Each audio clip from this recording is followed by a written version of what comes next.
Depuis des siècles, l'être humain cherche à comprendre de quoi est faite la matière.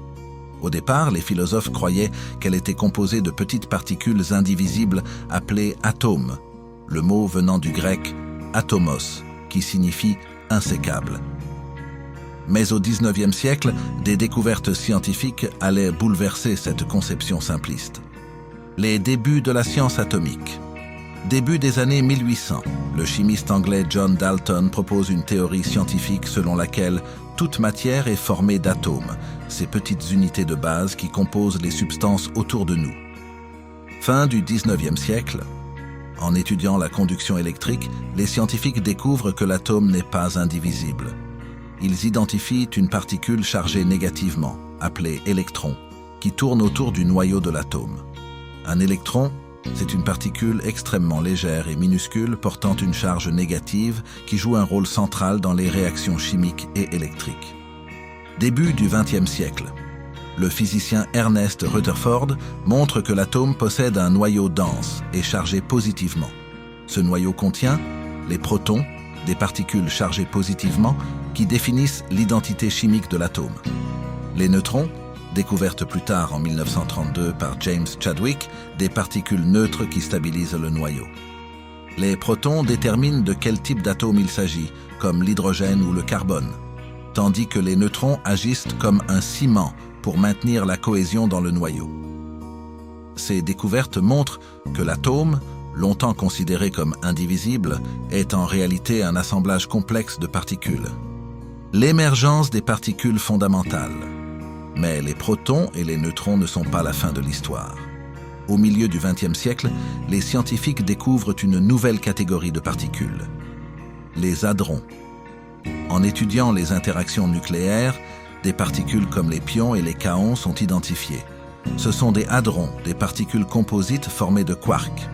Imaginez un hadron comme un puzzle dont les pièces sont appelées quarks.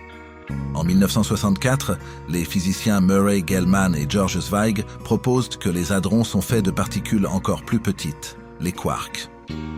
Confirmés en 1968, les quarks sont aujourd'hui considérés comme des particules fondamentales. Les quarks, ce sont les briques de base qui composent les protons et neutrons. Il en existe 6 types différents, appelés saveur, up, down, strange, charm, top et bottom. Les leptons. Parallèlement, une autre famille de particules fondamentales est identifiée, les leptons dont l'électron est l'un des membres. Les leptons incluent aussi des particules très légères et neutres, comme les neutrinos. Les leptons sont des particules simples qui ne peuvent pas être divisées, contrairement aux hadrons. Le modèle standard, une carte des particules. Toutes ces découvertes s'intègrent dans ce qu'on appelle aujourd'hui le modèle standard. Le modèle standard de la physique des particules est une théorie qui concerne l'électromagnétisme, les interactions nucléaires faibles et fortes, et la classification de toutes les particules subatomiques connues. Une organisation claire. Les quarks forment la matière dense, comme les protons et les neutrons. Les leptons, comme l'électron, participent aux interactions atomiques. Les bosons, quant à eux, transportent les forces fondamentales. Par exemple, le photon porte la lumière et l'électricité. Le gluon maintient les quarks ensemble dans les protons et neutrons. Les bosons W et Z interviennent dans la radioactivité. Les bosons agissent comme des messagers, transmettant les forces qui lient les particules entre elles.